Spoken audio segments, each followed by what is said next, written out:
कैसा रहेगा अंग्रेजी नववर्ष 2023 पूरे विश्व के परिप्रेक्ष्य में और ज्योतिष के दृष्टिकोण में। नमस्कार, मैं आचार्य डॉक्टर पूरन चंद्र पांडे यशस्वी एक रोचक चर्चा के साथ उपस्थित हूँ नववर्ष 2023 के ज्योतिषी विश्लेषण के लिए। गत वर्ष 2022 कतिपय कठिनाइयों के बावजूद सफलतापूर्वक व्यतीत हुआ। काफ़ी विसंगतियाँ भी थी और युद्ध के मुहाने पे भी आया। और कार्तिक मास में ईयर एंड पे आपने देखा एक एक महीने में 2 ग्रहण पड़े। पहले सूर्य ग्रहण, जहाँ नीच राशि का सूर्य को राहु ग्रहण कर रहा था, फिर चंद्र ग्रहण पड़ा। एक महीने में 2 ग्रहण पड़ना अच्छा नहीं होता। हमने उस समय संकेत दिया था कि हो सकता है युद्ध बहुत लंबा खींचे, रशिया और यूक्रेन वॉर बढ़े और चाइना में भी थोड़ा परिस्थितियां विषम हो सकती हैं। कोविड की वजह से हमने देख ही लिया और ताइवान पर आक्रमण करने की भी कोशिश की थी। हमने एक बार शी जिनपिंग की पत्रिका का भी विश्लेषण करके बताया था कि शी जिनपिंग का 2022 अगस्त से बुरा समय शुरू हुआ। अगला 2.5 साल बहुत खराब है।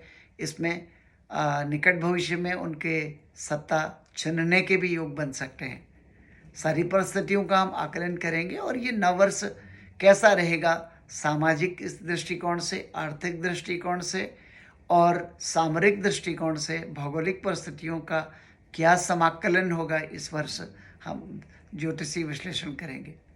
इस साल आपको मैं बताना चाहता हूँ ऑलमोस्ट सारे ही ग्रह एक साल के अंदर चेंज हो रहे हैं, क्योंकि सूर्य, चंद्र, मंगल, बुध, शुक्र, ये ग्रह तो चेंज होते रहते हैं महीने 1.5 महीने में।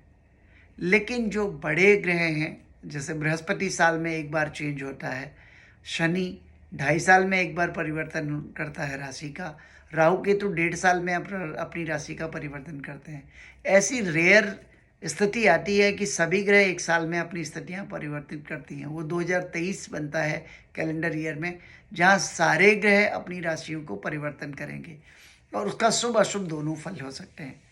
तो पहले तो हम देखते हैं कि एक तारीख को जनवरी में 31 की अर्धरात्रि में 12 बजे ईस्वी नववर्ष का प्रादुर्भाव होगा। यहाँ से ईस्वी नववर्ष प्रारंभ होगा। लेकिन भारतीय दृष्टिकोण से हम सूर्योदय के बाद ही नए दिन की शुरुआत मानते हैं, तो हमारा नववर्ष एकदम धनु लग्न में शुरू होगा। प्रातःकाल सूर्य धनु राशि पे होंगे, उस समय बुध भी सूर्य के साथ राशि पे आरूढ़ होंगे और बृहस्पति 4थे घर में और शनि 10वें घर में मकर राशि पर आरूढ़ होंगे। राहु और केतु हम देख लेते हैं कि मेष और तुला राशि पर आरूढ़ हो रहे होंगे। ऐसी परिस्थिति में देखता है इसका भारत के लिए तो समय बुरा नहीं लगता कि 2023 भारत के दृष्टिकोण से आर्थिक स्थितियों में बेहतर ही होगा। यद्यपि विश्व में मंदी का जो दौर होगा, ग्रहों के प्रतिकूलता के कारण असर भारत पर भी पड़ेगा, लेकिन भारत अपनी स्थितियों से, मेक इन इंडिया और नए प्रोजेक्ट बनने से, सरकार के नए महत्वाकांक्षी योजनाएं क्रियान्वित होने की वजह से स्थितियां बेहतर हो सकती हैं। अब हम देखते हैं सामाजिक दृष्टिकोण से सत्ता पक्ष के साथ प्रजा का संतोष बना रहेगा, एक विश्वास बना रहेगा, जिससे कोई राजनीतिक अराजकता या अस्थिरता का माहौल नहीं दिखाई पड़ता।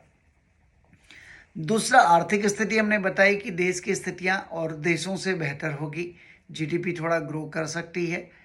और सामरिक दृष्टिकोण से हम देखते हैं चाइना इस बार भारतवर्ष के ऊपर फिर से अपने जगह जगह अतिक्रमण की स्थितियों को लाने की कोशिश करेगा। 1-2 जगह युद्ध जैसे हालात भी बनेंगे, गर्मा गर्मी भी होगी कुछ समय तक के लिए, लेकिन बहुत भीषण युद्ध नहीं होगा, स्थितियाँ संभल जाएंगी।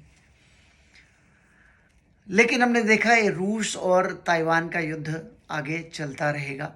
मुझे नहीं लगता वो अभी समाप्त होने वाला है और कहीं जाके 5 फरवरी के आसपास से हो सकता है कोई रजामंदी से युद्धबंदी की स्थिति होगी। तब तक दोनों देशों का बहुत ज़्यादा नुकसान हो चुका होगा।